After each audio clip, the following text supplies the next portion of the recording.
Hello, I'm Mike Black. Police are investigating after a pedestrian was struck and killed in Hamilton Township. The 65-year-old woman was hit on Nottingham Way near Clockner Road. She was pronounced dead at Capital Health Regional Medical Center. The USS New Jersey recently made its way to Monmouth County. Several crowds gathered at Bayshore Waterfront Park to witness the arrival. The submarine will be commissioned at Naval Weapons Station Earl this Saturday. East Point Lighthouse, the state's second oldest lighthouse, was forced to close after a lease agreement expired between the Maurice River Historical Society and the State Department of Environmental Protection. And Governor Murphy met with Premier Doug Ford to launch a new partnership between New Jersey and Ontario. The agreement will allow them to collaborate on several projects and help create new opportunities for workers on both sides of the border.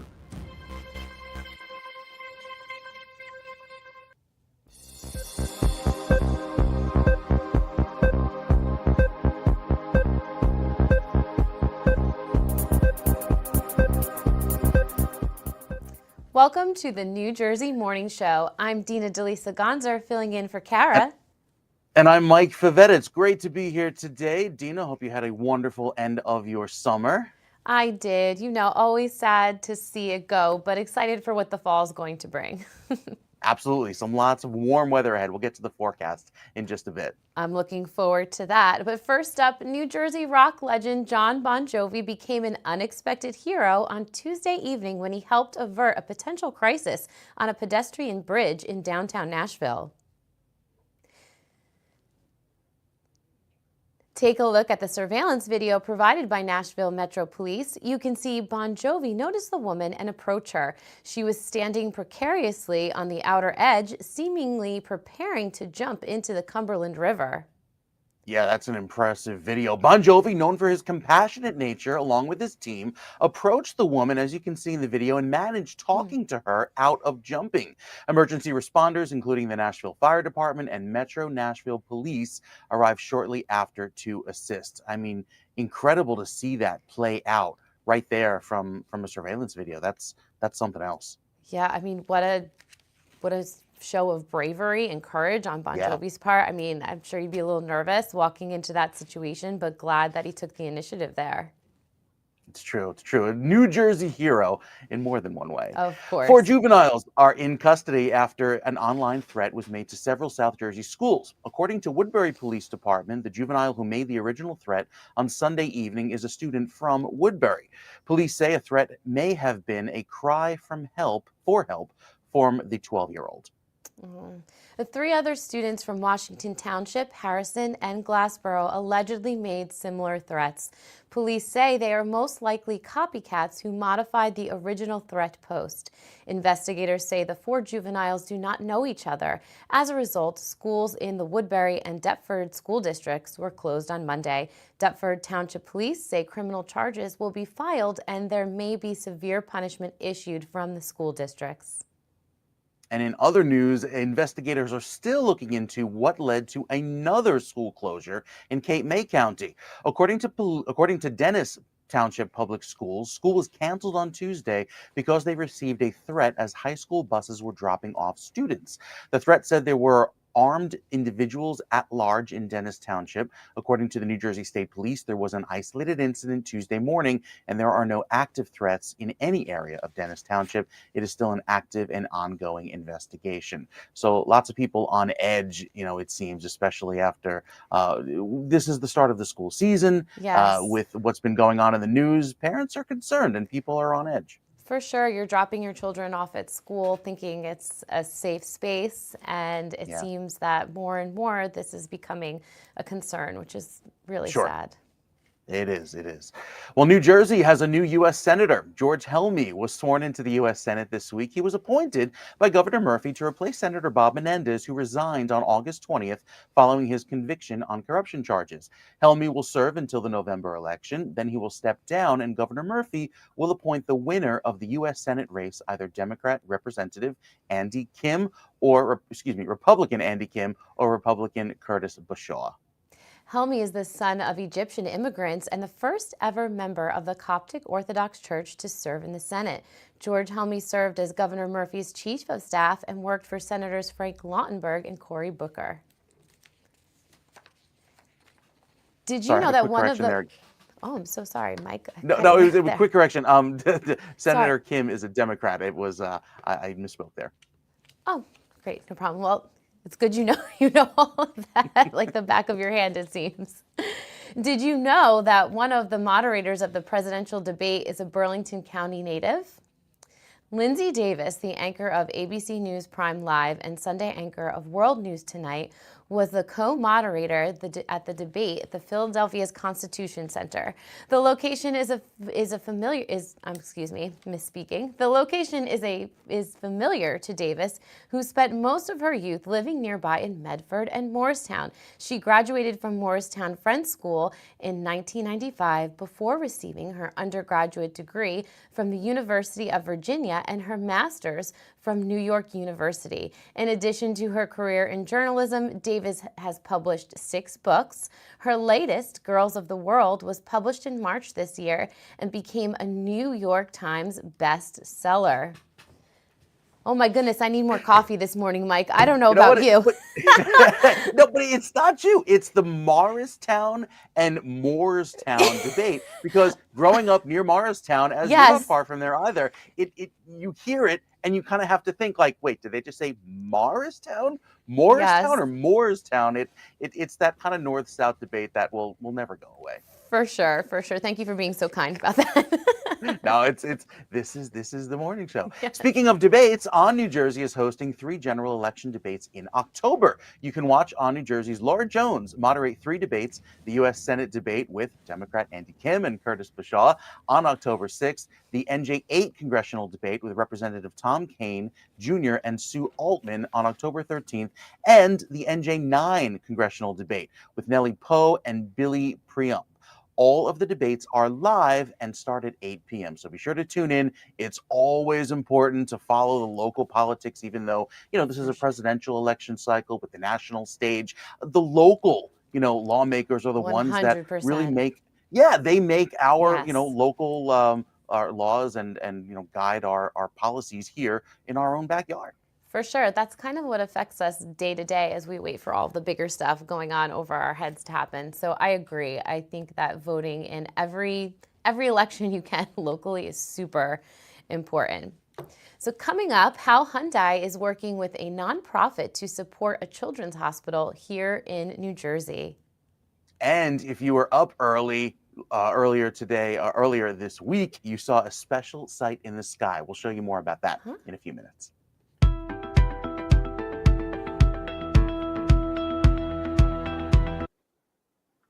Good morning, everyone. I'm meteorologist Mike Favetta here. We have plenty of sunshine to start our day, but the big headline is what's going on down south as Hurricane Francine made landfall last night. You can see the storm now pulling away, especially losing a lot of strength, but there's still a ton of moisture there, and it's all about the rainfall going forward. So the 8 o'clock advisory from earlier today shows that while the storm has weakened its winds, it's not so much about the wind anymore. It's about that torrential rainfall and those buckets of rain that will continue falling down in the deep south that really don't move anywhere. While one storm is over and the Francine is now dissipating, there's another area of concern, and that's highlighted in yellow just off the East Coast to our south. It's really off the Carolinas. That may be our next tropical system that could move up in our direction by early to middle of next week. So something to watch, especially with the low probability of anything forming, at least until early next week. Water temperatures are warm for any further development, and even with the storm Francine now sitting and spinning kind of in the Midwest, just allowing for lots of rain to fall there. Back here in New Jersey, we have clear sky, but we also have poor air quality. You can probably see just how poor the air quality is with the haze in the sky, a little bit of not so much a foggy scene, but a hazy scene, as that pollution doesn't really have anywhere to go thanks to the very stagnant air. Now, it's a beautiful day. We started off this morning with temperatures in the 50s in Sussex County, 68 right now in Newark, and 66 in Long Branch, but we have dry weather to enjoy with just a touch of humidity going into this afternoon. And it's that very pleasant weather that we'll enjoy into the upcoming weekend. We'll tell you all about the weekend weather with your full weekend forecast. That's when On New Jersey continues after this.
Welcome back. I'm Mike Favetta here with Dina Lisa Gonzar. Dina, did you see on Tuesday morning we had quite a sight? If you were up early and you noticed a strange thing in the sky, it wasn't a UFO, it was SpaceX's Polaris Dawn rising into the sky. Look at that photo.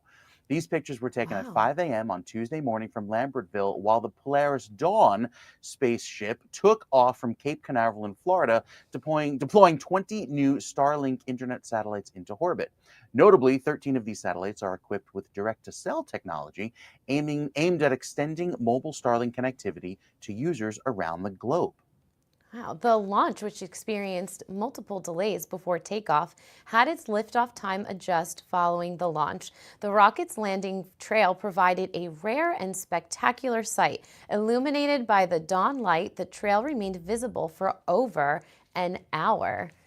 Wow, that is really cool. I did not get to see that. I didn't even know that was going on, but what a unique thing to happen, to be able to see. Yeah, they say the early bird catches the worm, but to be up at 5 a.m. and stare at the sky really had to be up early. I'm so glad there's photos because I am not one for 5 a.m. Well, next up, we are going to be hearing about Hyundai Hope on Wheels. Hyundai Hope on Wheels recently awarded Hackensack Meridian Children's Health at Joseph M. Cesari's Children's Hospital 2 generous grants, a $400,000 Hope Scholar research grant and a $100,000 impact grant.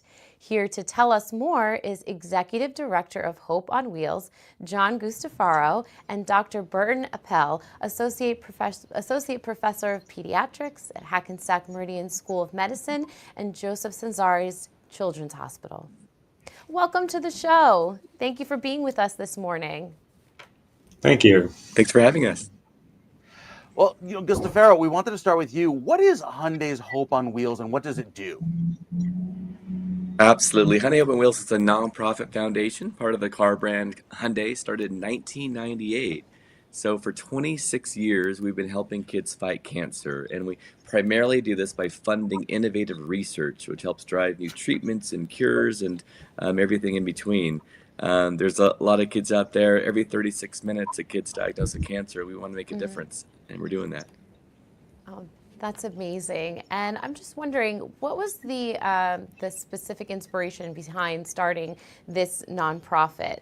Was there a specific event or someone that had this passion in their heart? I guess like a lot of things, it started small. In a New England area, a couple Hyundai dealers wanted to donate to a local children's hospital, and they felt good doing it. They made a difference, and more dealers want to get involved. And then eventually, over the years, all 830 Hyundai dealers now contribute to this cause. And as we've learned from a federal level, from the National Institute of Health, only 4% of cancer funding goes to childhood cancer. And that's where we realize, wow, we're making a difference. We're this like in the corporate world that we could really make a difference where it's needed most for childhood cancer. And Dr. Appel, what strides are being made with these funds, and how does it, help Hackensack Meridian Children's Health? Right. So, as you mentioned, there's two parts to this Hyundai grant. One very important part is to help us fund basic lab research, which is crucial, to moving treatment improvements in cancer in general, and particularly for rare cancers like pediatric cancers. So one of my colleagues, Dr. Zakshevsky, is doing some really wonderful work in immunotherapies. But what I can speak to more, because I'm a clinician, is last year and this year, we've been fortunate to benefit from the Hyundai funding for a specific population of our patients, considered adolescents and young adults, what we call AYAs.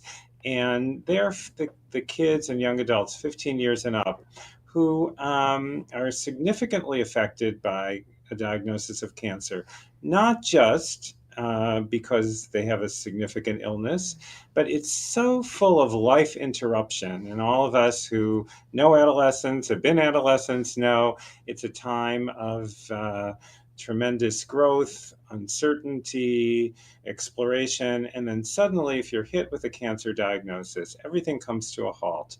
And that this population really needs extra resources. And so we've been able to use the Hyundai funding to jumpstart our program by hiring a nurse navigator to work with our AYA patients to find out really more about what their needs are and help them to navigate this very difficult experience. And it's really already made a difference.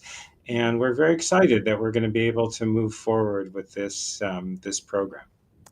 Well, Dr. Appel, I think it's so important that you're talking about not just treating the symptoms and the disease itself, but helping patients essentially live their life to the best of their ability within this difficult situation. John, I'm wondering, how did Hyundai Hope on Wheels partner with Hackensack Meridian Children? How did that partnership come to fruition? Absolutely. Well, we choose exemplary partners doing great work in this field, and they're among 175 institutions across the nation that we fund.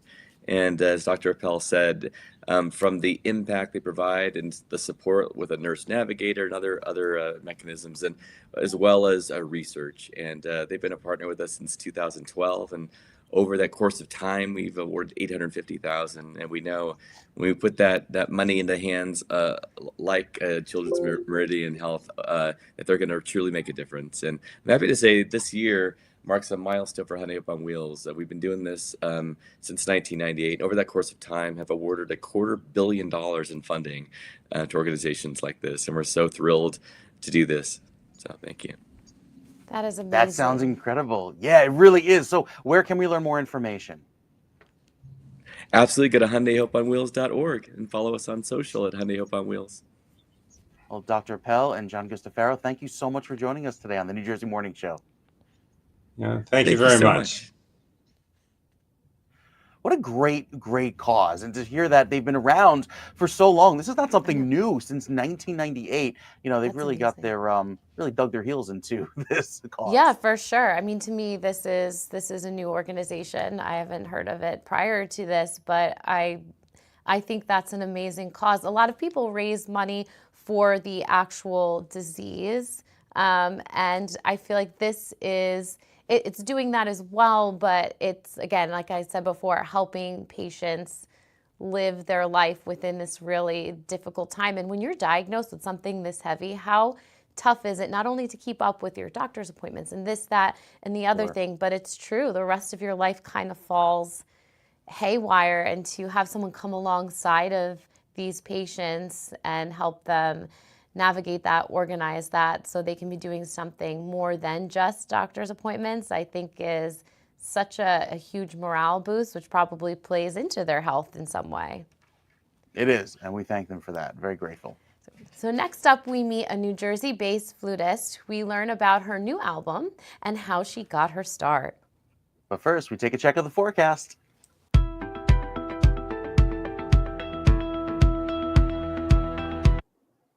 We've got a gorgeous start to the day and a beautiful start to the weekend with lots of sunshine expected all weekend long. Highs this weekend in the 80s. They might even touch 90 in a few spots on Saturday with a little extra humidity too. So let's get started with that Saturday forecast. Around New Jersey, climbing to 86, over in Newark, 86 back by Trenton and Princeton. A little bit cooler toward the beaches. An excellent beach weekend, even as we move forward into Saturday. Now, Sunday brings back a little bit more of a cooler feel by a few degrees. I think you'll notice the humidity drop too by the second part of the weekend. And going into Monday, probably our last day of the 80s, because some cooler weather shuffles in with some clouds and likely rain by Tuesday into Wednesday. So there are the remnants of the storm, and you can see it really stretching across most of the country with all of that heavy rain. But notice the line, the cutoff that keeps us clear and prevents us from really seeing any clouds going into the weekend. It's that big high pressure that will keep us dry and rain free even through Monday into the first part of Tuesday. I think Tuesday night into Wednesday has better chances of seeing some of that wet weather toward the middle of the week. Clouds, not a one, but there are some wildfires, and we'll talk more about that coming up in our next weather segment with some of those red dots you see there on the map, some active wildfires happening across New Jersey. those can actually be detected by satellites orbiting 22,000 miles above our heads. So some pretty nifty technology there, keeping us safe. As far as the smoke from Canadian wildfires and West Coast wildfires, that's what you see there in yellow. Most of it is across New York State, but there's a little tongue kind of sneaking into the central part of New Jersey, and that's what's lowering our air quality today, actually bringing it back to the moderate level. It's okay, I think, for most, but really if you're sensitive and have asthma, that's likely going to drop the air quality level, and the health of the air is going to drop over the next few days. Futurecast shows us bone dry, cloud free too, going into most of the weekend. There might be a few spots of patchy fog early tomorrow morning, but even that clears out, and we've got a gorgeous weekend ahead with clear skies and warm weather all around. We'll take another check of your forecast and look at the 7-day weather. That's coming up after the break.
Welcome back to the New Jersey Morning Show. I'm Mike Favetta, along with Dean Lisa Gonzar. Dina, firefighters in Berkeley Township have been working to contain a forest fire on the northern edge of the Pinelands. The area burning is uninhabited right now, so no structures are threatened, but there are schools and neighborhoods nearby. The fire started early Monday morning near the Garden State Parkway at exit 77. The cause is still under investigation. That is scary. Usually just think about that in terms of California. I feel like I don't think of that happening here in New Jersey. Well, more trouble for retailers in New Jersey. Big Lots filed for Chapter 11 bankruptcy this week. This comes after they announced the closure of approximately 300 of its 1,389 stores nationwide, including one in Woodbridge. Big Lots assured that its stores and online operations will continue as usual, with gift cards and store credits still being honored. Big Lots currently operates 27 stores in the Garden State. Montclair resident and musical powerhouse Allison Loggins Hull is a leading contemporary classical flutist and composer. She is the new resident artistic partner with the New Jersey Symphony. She's performing at Merkin Hall in Manhattan September 24th, and she has a new album out. Check this out.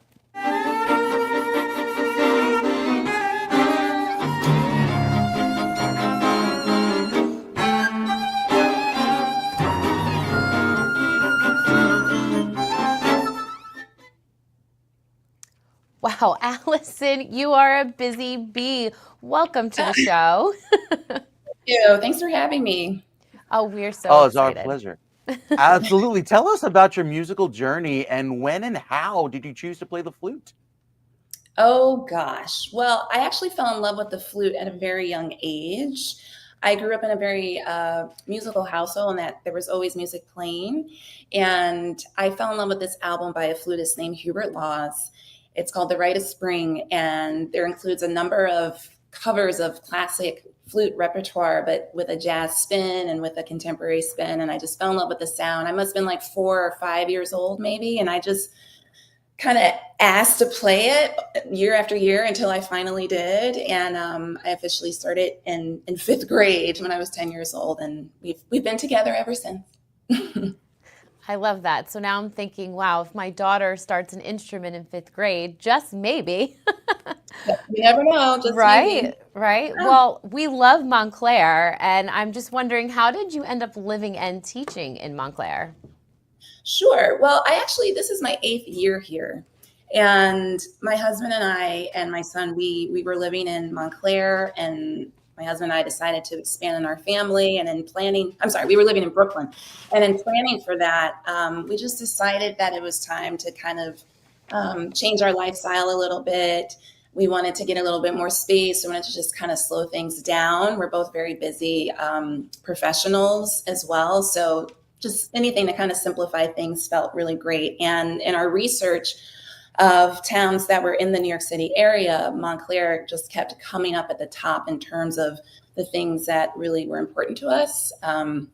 And we went to visit the town, and we looked at some houses, and we fell in love with it. And we've been here ever since. So this is our 8th year. And coincidentally, I don't currently have a teaching position, but by coincidence, I actually for a few years taught flute at Montclair State University. But this was after I had moved to the town, so it just was a coincidence. But I was there for about 4 years teaching flute.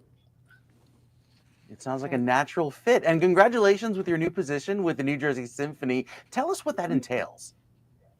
I'm so looking forward to this.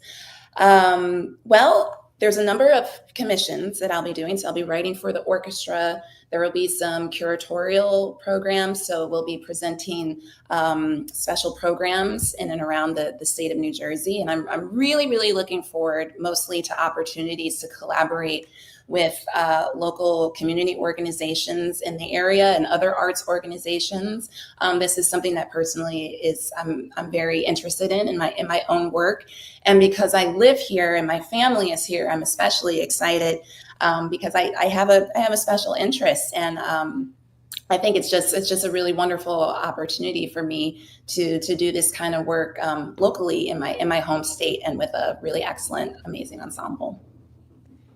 That's great. There's something very special about being able to live and work and give back to the community that you care so much about. But you have a performance coming up at Merkin Hall in New York City, September 24th. That's pretty big news. And it previews your forthcoming album with one of today's leading string quartets, Ethel. What can audiences expect to hear at this concert? Well, this was a project that's been years in the making. Ethel and I, first and foremost, we are really great old friends. I've known them for years now, and they approached me about writing something for the 5 of us, and it kind of just grew into this entire commissioning project where we did a call for scores, and then after going through many submissions, we selected 4 other composers to write original pieces for flute and string quartet. And those composers are Miggy Miyajima, Xavier Music, Sam Wu, and Leila Lanzalotti, who was a recent runner-up Pulitzer Prize finalist. So it's a roster of really fantastic emerging voices in the contemporary music world. It's super diverse. There's a lot of varied harmonic language, a lot of different imagery, I would say, is conjured throughout the program. It's a lot of fun. Ethel is known for being a really kind of fun, jamming string quartet, if you can imagine. So it's not a typical, I guess you could say, a flute and string quartet concert in that way. So we're really just going to rock out as friends and do, and it's going to be a great time. And before our concert, actually, Merkin has a fall preview free event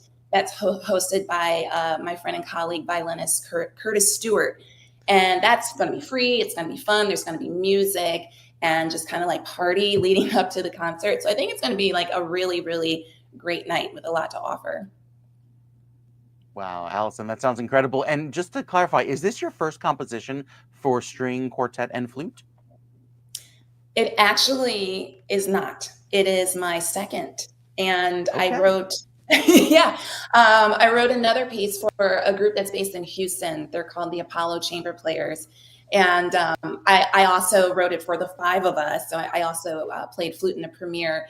And in that piece, I actually incorporated a multimedia element, a digital stomp box. So not only am I playing flute and I wrote the music, but I'm using my feet to like play a bass drum, digital bass drum, which is really kind of cool. So yeah, so there's two pieces now for flute and string quartet. Oh, That's well, so that's exciting. So amazing. our viewers can get tickets at kaufmanmusiccenter.org for the Merkin Hall concert. Allison Loggins Hall, thank you so much for joining us today. Thank you so much.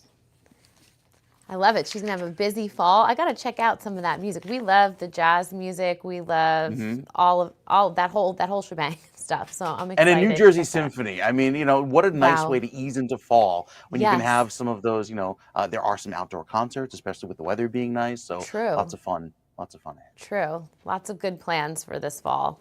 And coming up, how sun safety is being promoted at the New Jersey Miles for Melanoma 5K in Morristown. Yeah, and if you want to learn more about the sun, well, we've got your forecast coming up now.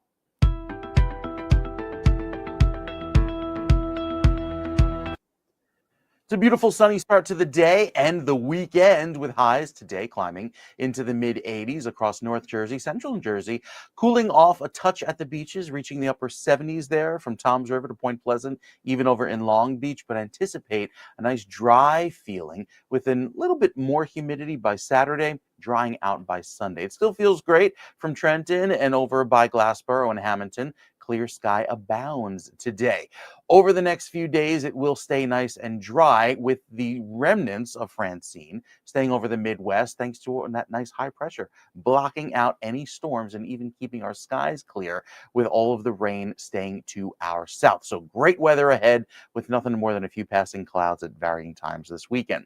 The Futurecast back here in New Jersey keeps it clear throughout today and tomorrow. Even Saturday might have a few passing clouds, but those clear out by the afternoon, and it's dry even going into Sunday. So a very pleasant feeling around with lots of clear sky and no rain chances ahead, which actually keeps us in a bit of a drought position. So we could use a little bit of rain, as we've seen a pretty significant rainfall deficit over the last 30 days.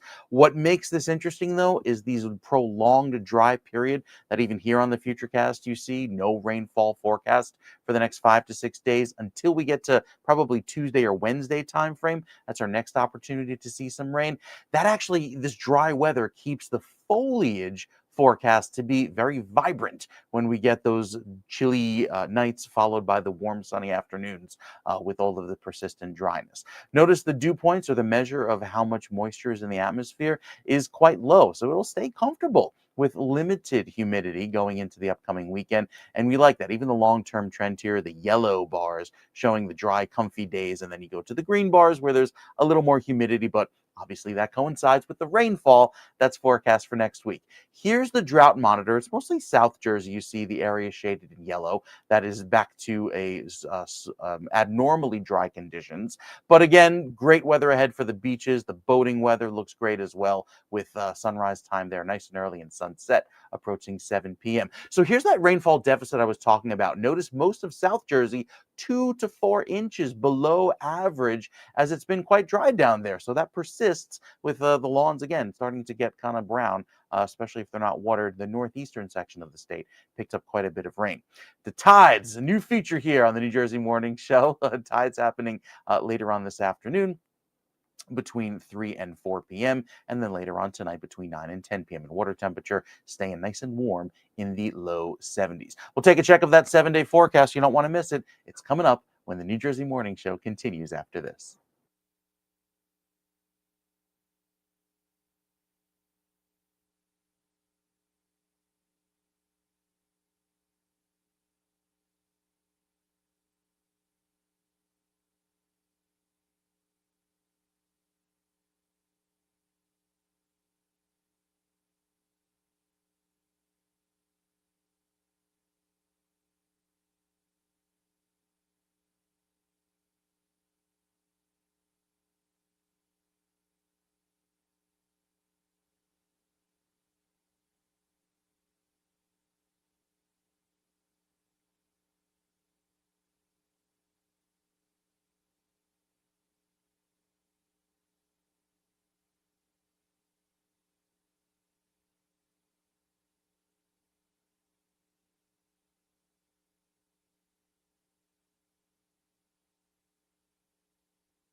Welcome back to the New Jersey Morning Show. I'm Mike Favetta, along with Dina Delise-Gonzar. Dina, Bruce Springsteen's wife and E Street bandmate Patty Scalfa has revealed she was diagnosed with cancer. She has multiple myeloma, a form of blood cancer. The news came out after a documentary about the band was released last weekend. Oh, that is heartbreaking to hear. She talks about her cancer diagnosis in the film. Springsteen and Scalfa married in 1991. She has been a member of the E Street Band since 1984. Yeah, it's sad when you hear things like that. But, with obviously the treatments getting better and better every year, we hope for the best outcome for her. Yeah, for sure. Well, the Melanoma Research Foundation is partnering with Coolabar to promote sun safety at the New Jersey Miles for Melanoma 5K in Morristown. Here to tell us all about it is Chief Communications and Marketing Officer for Melanoma Research Foundation, James Merrick, and PR and Events Manager for Coolabar, Robert Burns. Welcome to the show.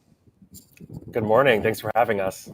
Good morning. So if you could tell us about this event and its significance.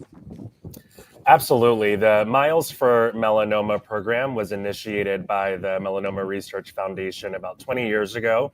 It's a nationwide series, and we're really excited to come back to the New Jersey community to really help raise critical life-saving funds for new treatments that will ultimately impact a community that really is affecting about 1.4 million Americans today.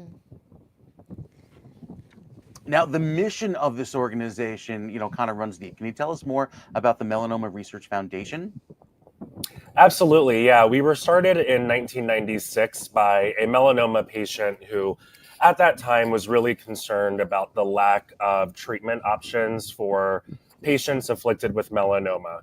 Our foundation has really grown to be one whose mission is to eradicate melanoma through funding melanoma research, by educating not only patients, but the community writ large, and really advocating at both the federal and state level to ensure that there are policies in place to really help those with the greatest need.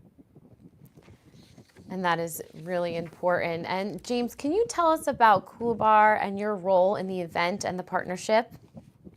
Absolutely, yeah. We're really proud to partner with Coolabar, a sun protective clothing company. There are some really critical steps that folks out there can take to ensure that they prevent melanoma. Of course, the daily use of sunscreen with an SPF of at least 30, wearing UPF protective clothing from brands like Coolabar is also really important. Making sure that you get an annual dermatological skin check is, of course, the most important way to prevent melanoma. So we're really excited to partner once again this year with Coolabar to bring sun protective clothing to everyone in New Jersey. Yeah, and we're And super Robert, we excited have to about give it you a as well. chance. Yeah. Tell us more about Coolabar. Yeah, we're super excited about it as well. One, to be able to have this partnership again with Melanoma Research Foundation, but two, to really push the importance of skin protection. I mean, to the point that everyone's going to be out there. Keep in the back of your mind, about 20% of the world's population is living with some sort of skin condition. And that's why it's so important. We mentioned and we talked about putting on sunscreen, and that's great, but you have to remember to put on sunscreen every 2 hours for it to really be effective. How many people at events like these, especially going into the later part of summer into fall where the sun is still out there, how many times are they going to remember to stop? Hey guys, this is fun, but let me reapply real quick. And so that's why the shirts that are passed out at these events, hats like these that the first 100 people who show up to the event are going to be able to get, that's what really protects not only your arms and your skin, but really the head, the neck, places that you forget about. You think I have sunglasses on that's going to cover my eyes, but the rest of it is still susceptible. So it's important to keep that in mind as you're going to these events. And for the people that are out there, have fun, but remember, it's for a great cause that we're going to be out there this weekend. And that is so important, those reminders, because I feel like I'm guilty. I'll put sunscreen on my daughter over and over again, but I'll forget that I need it too. And just wondering from both of you, and maybe we'll start with Robert in this case, why is this event so important to each of you? I mean, if you think about it, I mentioned, 20% of people are going to be living with some sort of skin condition, and most everyone has some sort of connection with cancer. And in this particular case, in my family, there is a history of skin cancer. So being able to being able to be a part of something like this where it raises funds to continue research to help people just live a better life and at least stay happy, stay healthy under the sun. That's the most important for us. When you're out there, you don't want to have to think about this stuff. You just want to enjoy yourself. And then when you get home, life picks back up. And so that's why it's important for me to be a part of this, but also for Coolabart to be a part and have a partnership with the Melanoma Research Foundation. And Robert, can you share with us what this event means to you and your organization as well? Or James, I'm sorry. Well, for us, it's No problem, no problem. Yeah, no, I would really echo Robert. As I mentioned earlier, there are about 1.4 million Americans living with melanoma today. We know that in 2024, there will be over 200,000 people diagnosed with this disease. The fabulous news, of course, is that melanoma is about 93% preventable. So we're really excited to get out there and make sure that folks are educated about ways to prevent melanoma, of course, including, really making sure that they're getting their Coolabart gear and staying safe in the sun. All while we raise really critical funds that will continue to fund innovative treatments to help those living with melanoma today. That's great. And Rob, can you quickly tell us where can we find out more information and where can folks go to sign up for the event? I think you guys will have a link on your website on where to sign up for the event. You can also go to the Melanoma Research Foundation's website. They have the link on all the information you need with time to show up. You can register day up. That's the best part about this. You can still show up if you're seeing this. You can register today or show up. They'll be able to have you there to help out and support the walk. And if you're more interested about Coolabart, go to coolabart.com, where you can also find the hats and anything else that you may need for whatever outdoor activities may be coming up. James Merrick and Robert Burns, thank you so much for joining us today on the New Jersey Morning Show. Thank you. Thanks for having us. What a cool event. And I mean that, without the play on words. It's really, really exciting to see that sun safety, even this late in the season, as summer's wrapping up, is still that important. For sure. You're always hearing about even just the elements as you're just walking outside, some people walking to and from work. That's why they say always be wearing some form of sunscreen. So for sure, awareness around this subject is needed. I'm speaking personally. So coming up next on the New Jersey Morning Show, we head out to Giants Stadium for a look at FanFest. But first, we take a check of your weather forecast.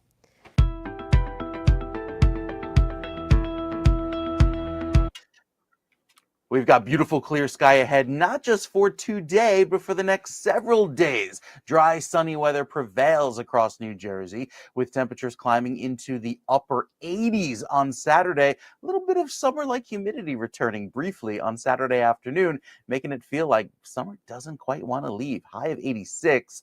Certain places may touch 90, a little bit cooler toward the beaches, and I'll have that South Jersey 7-day coming up next. With Sunday's weather drying out, you'll notice the humidity dropping, temperatures cooling off a touch, and then we fall back into the 70s by Monday. And it's that stretch of 70s that keeps us in the 70s, with clouds building each day through Tuesday and Wednesday. Likely overcast and rainy conditions arrive by the middle of next week. And that Wednesday, Thursday cloud cover may turn to rain if a tropical system forms offshore off the Carolinas by the end of the week and into early next week. So that's something to be seen. The 7-day forecast for the beaches, much cooler by at least 10 degrees, especially with a little bit of a breeze off of the water. So while water temperatures are in the low 70s, the beach temperatures are right there on the sand, will likely reach the mid to upper 70s this weekend, both days, Saturday and Sunday. Stunning.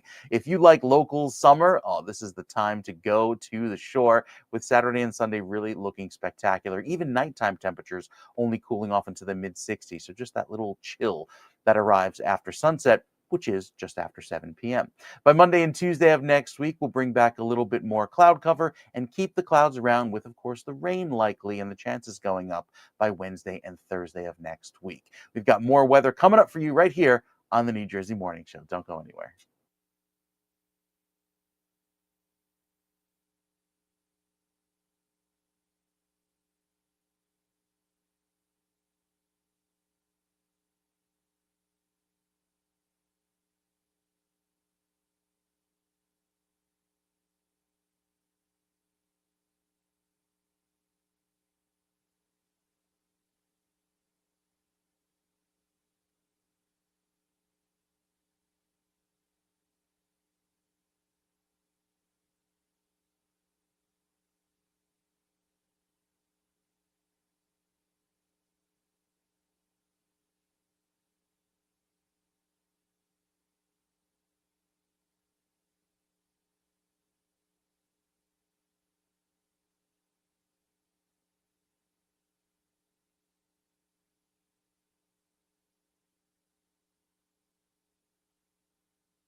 Welcome back to the New Jersey Morning Show. I'm Mike Favetta here along with Dina DeLise Gonzar. Dina, Giants Fan Fest took over MetLife Stadium as fans gathered to celebrate 100 years of New York Giants football. From the youngest fans to the oldest, the event was a perfect mix of history and excitement. On New Jersey's Lisa Marie Falco spoke to fans at the event. We're here at MetLife Stadium in East Rutherford for the New York Giants Fan Fest, sponsored by Wendy's. And it's a special one because Big Blue is celebrating their 100th season. Let's take a look at all of the fan fun. One of the biggest highlights was the parade of the team's top 100 players of all time, as fans cheered on the legends who made Giants football what it is today. It's wonderful. It gives us a chance to get to see them, the Giants, old players and the new players, so I'm having fun so far. Wendy's, the event's key sponsor, brought the excitement off the field as well. Fans participated in interactive games and walked away with exclusive Giants merchandise and prizes. This is the Giants having 80,000 people come to the stadium, regardless if you have the money or not. No cost for parking, no cost to get in, and just have a good time with your family. What's Wendy's all about? It's all about family. It's all about Dave Thomas and do the right thing, give something back. Giants are giving something back here. We wanted to be part of it. From on-field activities for kids to up-close moments with their favorite players, FanFest was a day filled with memories for Giants fans of all ages. It's a great event. I've been attending the event since I was 3 years old, and this is one of the best events because it's 100 years. So let's go Giants. I get to get autographs, you get to play, you get to be with my friends, my family, and stuff like that. It's amazing that Wendy's would do this. I mean, you got all these fans here. It's awesome. All the fans are together. It's really, it's inspiring. Yes, go Giants! Yes, go Giants! The night was capped off with a breathtaking drone and fireworks show, lighting up the sky in Giants blue and red, a fitting tribute to 100 seasons of Big Blue. Reporting from East Rutherford for ONNJ New Jersey, I'm Lisa Marie Falco. Wow, drones, fireworks. What a celebration there in East Rutherford. That looked really, really cool. And it looked like it was the type of event that brought from many different communities of New Jersey all into one place, which is really neat. Yep. And the next generation, that baby got its cheer down. So excited to see. I was cheering along with her. I got it. Well, Forbes released its list of its top 500 universities in the country for 2024 to 2025, and 16 New Jersey schools are on the list. In fact, New Jersey took the top spot with Princeton University. You can see from the list here, Rutgers, NJIT, Montclair, and Kane are named the top schools. Among the top schools, Forbes used different metrics to compile the list, including alumni salary, student debt, and academic success. And I see that Stevens is on there too. So a lot of great schools here in New Jersey. Yes, for sure. And speaking of schools, we're moving on to Bank of America's Student Leaders Program connects community-minded high school juniors and seniors to employment, skills development, and service. This summer in New Jersey, 4 students, all rising seniors, had the opportunity to gain valuable workforce skills through an 8-week paid internship at a nonprofit organization in their immediate community while earning competitive wages. Joining us now is Alberto Garofalo, president of Bank of America, New Jersey. Welcome to the show. Good morning. It is great to be here. Thanks so much for having me. Thanks, Alberto. So what can you tell us about the student leaders? Absolutely. Well, listen, oftentimes high school students are looking for really something meaningful to do over the summer. As a matter of fact, I was one of them. I'm sure like you growing up.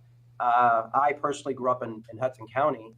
And in some areas of the state, it's difficult at times to really get a head start on work experience. We also have an incredibly robust not-for-profit community across the great state of New Jersey. And they don't always have the resources to really bring on the talent to guide them through the important work that they do. And that's where we step in. So each year we choose high-achieving high school students to connect them with the important work that's happening in the nonprofit organizations across our great state of New Jersey. They intern there for the summer, and look, they gain the skills that will ultimately benefit them down the line. We pay them a competitive wage for the summer so that the nonprofit doesn't have to incur, obviously, that expense. That's wonderful. I mean, I think that cultivating the new generation of the workforce by giving them a chance to connect with companies or nonprofits that they are looking forward to working with. I mean, there's nothing better than real world experience. And Bank of America has been running this program for quite some time in New Jersey, about 20 years. As you look back through the past couple of years of doing this, are there any students that have stood out to you or kind of stayed close to your heart? Yeah, look, I think, well, first of all, I am personally inspired by the skills and the curiosity of so many students that we've seen over the years. To your point, we've been running the program for over 20 years. Matter of fact, some of the earlier students are now in their late 30s, if you can believe that. And we've had the same program director for 17 of the 20 years, and we keep track of everyone that goes to the program. As always, incredibly talented. It's pretty humbling, actually, going through the process and seeing how incredibly skilled many of these students are. But one that stands out for me was Annalise Diaz, who was a student leader in 2022. And she happened to go to Memorial High School, which is where I went to high school. So go Tigers in West New York, New Jersey. And she was the first person from Memorial High School to apply for the Student Leaders Program. She interned at the Boys and Girls Club of Hudson County. She's now a sophomore at Yale, studying political science and economics. And look, I have no doubt that she's going to go on to do amazing, amazing things. So certainly that's one that stands out, but frankly, all of them are pretty extraordinary, and we can go on forever if I were to talk about such a rich experience that I've had, frankly, over the years, seeing it personally. Wow, that sounds incredible. And, speaking of talking about other things, there are other initiatives that Bank of America is doing in the youth workforce. Can you tell us more about those New Jersey programs? Yeah, absolutely. Look, we realize that there is a very important need for skilled workers across the state, primarily in technology and or STEM. And one of the things that we're working with that we're incredibly proud of is we're working with Liberty Science Center specifically to close that gap. We're supporting their high school of the future. And the first student who entered that program just graduated this past spring, and they are very well positioned to enter the field and take on jobs with great pay and great benefits. Again, to the point we just made earlier, creating a unique opportunity that they may not otherwise really have the visibility or the opportunity to see on their own. So really excited about the partnership with the Liberty Science Center. Wow, Well, that sounds incredible. Thank you so much, Alberto, for coming on and sharing with us this amazing program and for all the work you're doing for these very deserving students. Thank you so much for having me. It's an honor to be here. What a great program, I Dina. know. I wish Just I to knew see- about that. Yeah, how there are, like you mentioned, there are some areas that need that extra boost, and there are companies willing to give that. So that's exciting sure. for the future of young students here in New Jersey. So the kind of stories we love to hear. The New Jersey Morning Show continues with more Jersey news, talk, and weather after this.